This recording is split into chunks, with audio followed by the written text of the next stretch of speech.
Los invito a todos a poner su mirada en la sagrada imagen que tenemos al frente, la imagen de nuestro amado Cristo Moreno, el Señor de los Milagros, a quien rendimos homenaje porque Él, con su muerte y resurrección, se ha convertido para nosotros en el faro que nos guía.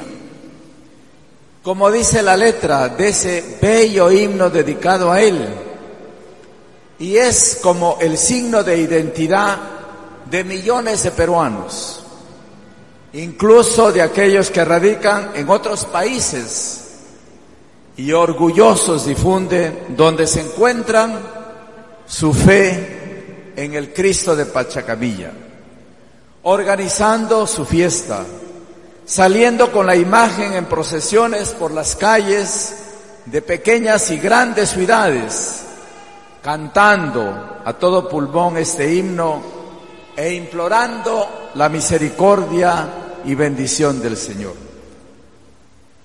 Gracias a esta gran devoción, el Perú es conocido en muchas partes del mundo.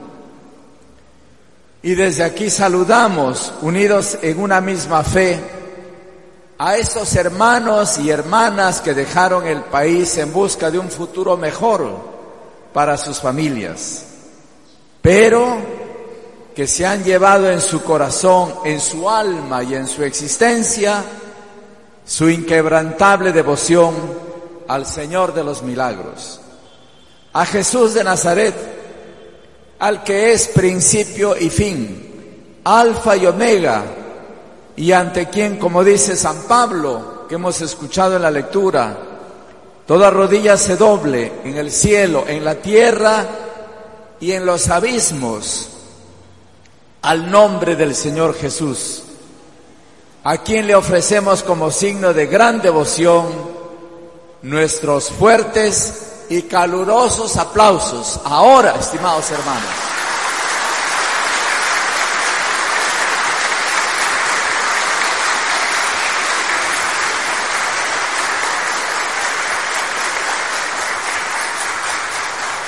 Por ello, y por muchas otras cosas más, me atrevo a afirmar que el Señor de los Milagros está en el corazón del pueblo peruano.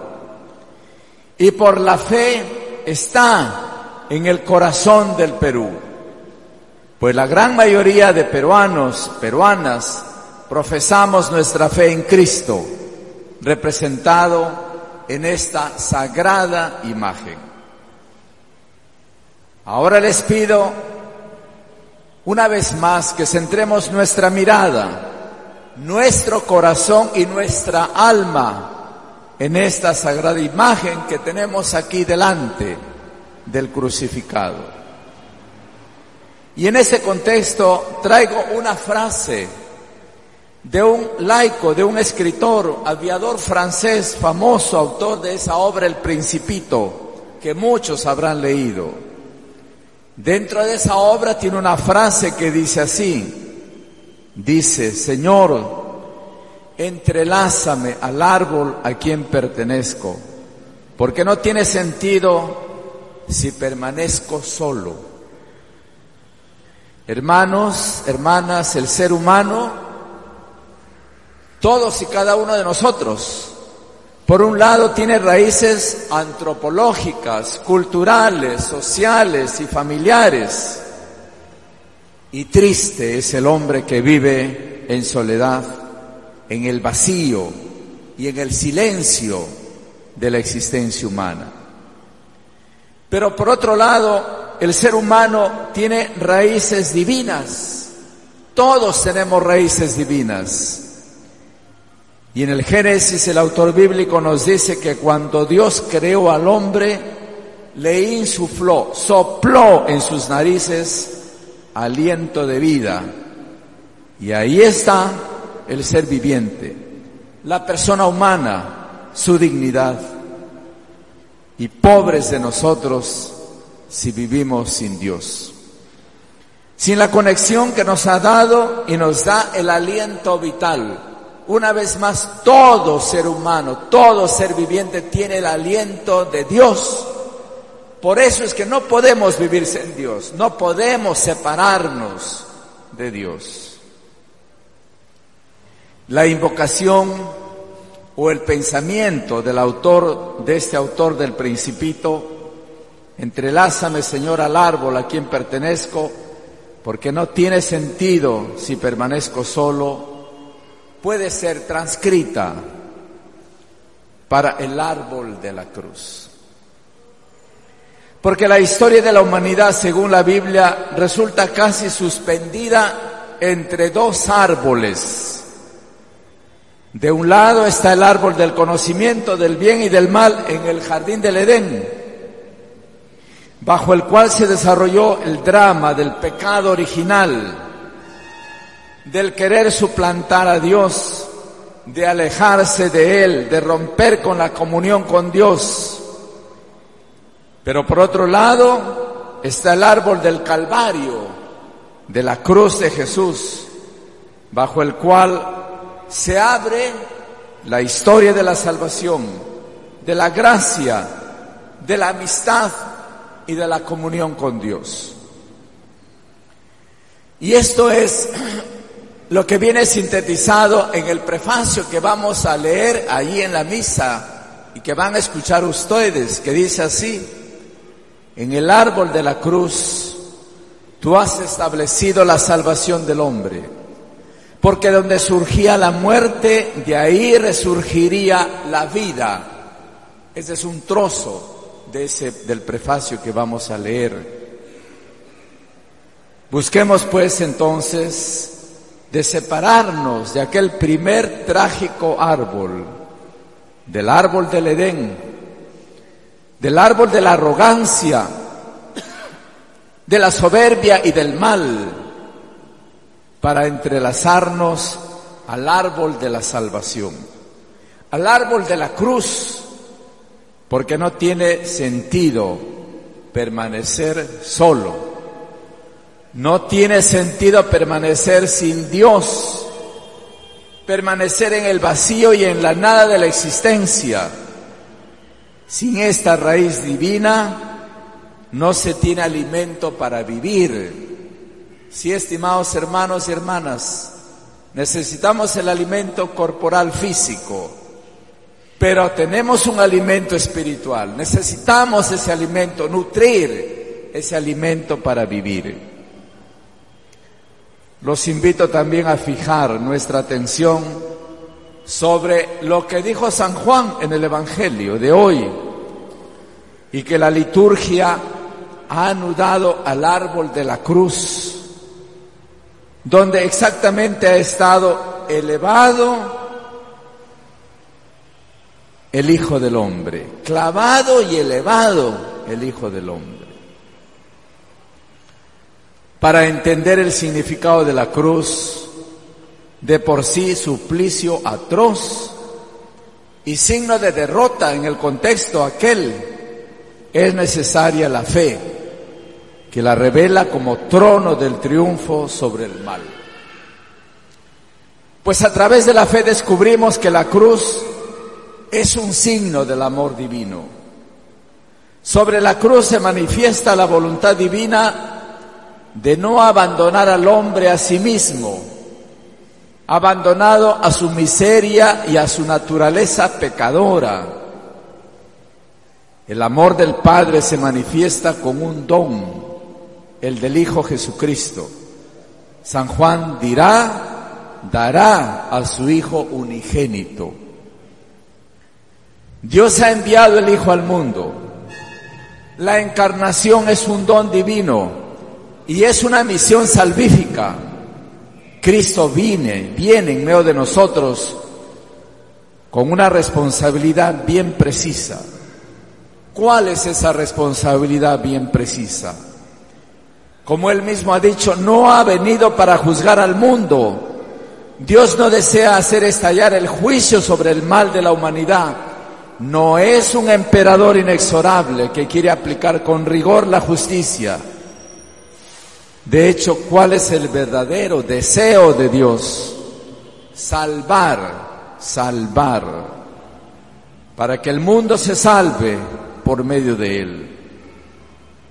Luminosa expresión del inclinarse de Dios sobre la criatura frágil y pecadora, para levantarla hacia Él. Y podemos, hermanos, utilizar nuestra imaginación.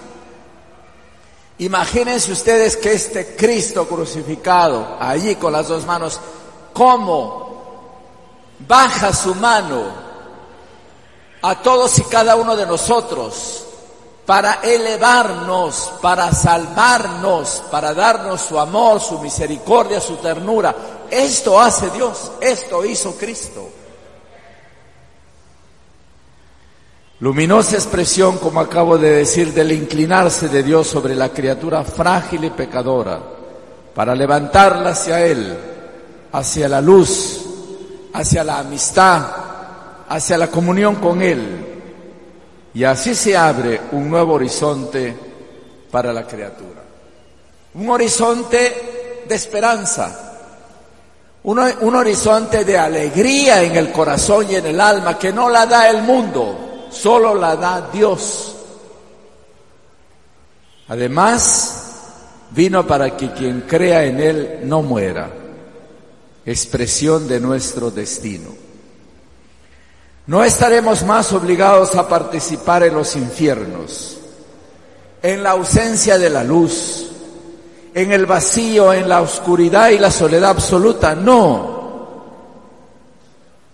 Cristo se encarna para traernos, para que tengamos la cercanía de Dios y la esperanza de estar con Él, el tener la vida eterna, repetidos 2 veces en el texto que hemos escuchado. ¿Qué es vida eterna? Es vida de comunión con Dios, que debe de empezar aquí en la tierra, para que continúe después en la eternidad. En el lenguaje de San Juan, la vida eterna no es una pálida inmortalidad de vago sabor platónico, sino es la participación en la misma vida de Dios. No es una sobrevivencia más allá de la muerte, sino es la comunión plena y eterna con el Señor. Así, la cruz de Cristo describe la eterna enseñanza de la salvación. La cruz de Cristo encarna el ingreso de Dios en la historia hasta aquella terrible frontera que es la muerte y el pecado. También encarnó la muerte, no el pecado. La Biblia dice semejante en todo menos en el pecado, en el mal, pero sí asumió la muerte libremente para despedazar el encanto perverso del mal y levantarnos hacia lo infinito, hacia la vida, hacia la comunión, hacia Él, hacia la esperanza, hacia la alegría, hacia la luz. La cruz levantada, esto es, plantada en el centro de la historia y dirigida hacia el cielo, es el gran signo levantado entre los pueblos para que todos crean, esperen y sean salvados. Como Él dijo, cuando seré elevado de la tierra, atraeré a todos hacia mí. Acá es una expresión pequeña, estamos frente a Él. Él nos atrae, Él nos jala, Él nos llama. La cruz de Cristo es pues un estandarte de muerte y de vida, de humildad y de gloria, de sufrimiento y de alegría, de humanidad y de divinidad. Nuestro estatus de criaturas mortales y pecadoras, desde cuando ha estado asumido por Cristo, ha sufrido una metamorfosis radical. En la cruz de Cristo nuestra pobreza ha sido condividida y liberada. Nuestro pecado ha sido asumido y cancelado, borrado. Nuestra miseria ha sido aceptada y curada. Nuestra humanidad ha sido tomada y redimida. De ahí la expresión del centurión romano, verdadera profesión de fe, hace más de 2000 años que frente a la cruz, así como está representado, dijo: verdaderamente este es el Hijo de Dios. Sí, estimados hermanos, esta imagen del Señor de los Milagros no es una simple devoción, no, es algo profundamente existencial, vivencial, de fe. Está toda la cristología aquí. No podemos extendernos demasiado, pero si ustedes ven la imagen que hay aquí, está el Cristo, está el Padre, el Espíritu Santo, está el Cristo, está María, está el apóstol. Ahí está la naturaleza, está el cosmos, el sol, la luna, está todo. Adán había desafiado a Dios subiendo la escalera de la soberbia. Quería suplantar a Dios, ser como Dios. Cristo descendió del seno del Padre, del reino celeste, para tomarnos de la mano y conducirnos allí junto a Él. Voy a prepararos un camino para que donde yo estoy estén también ustedes. Esto es, estimados hermanos. No existe otra gloria para el cristiano, como dice San Pablo, sino la cruz de nuestro Señor Jesucristo, representada en esa sagrada imagen del Señor de los Milagros. Gloria de la Iglesia, alma del pueblo peruano, y por ello gloria y esperanza de la Iglesia en el Perú. No quiero terminar esta reflexión sin agradecer, a los miembros de la conferencia por su trabajo, su dedicación, pero también a todos los miembros de la Hermandad del Señor de los Milagros, pero especialmente a la 13ª cuadrilla. Y en ellos a toda la hermandad, a todo el Señor de los Milagros, por cargar, no solamente por la devoción, cargar esta anda, estimados hermanos, es cargar al Señor del cual necesitamos. El que dé testimonio de mí ante los hombres, dice el Cristo, yo daré testimonio de Él ante mi Padre. Eso que es cargar, que es llevar, sacar la procesión, anochecerse, tantas cosas, tantas expresiones de fe, no es solamente externo, no se quedará sin recompensa del Señor. El que dé testimonio de mí ante los hombres, yo daré testimonio de Él ante mi Padre. Miren, estimados hermanos, a veces hay que romper los protocolos también litúrgicos, que salga de nuestro corazón, de nuestra alma, de nuestra mente, un caluroso aplauso al Señor de los Milagros.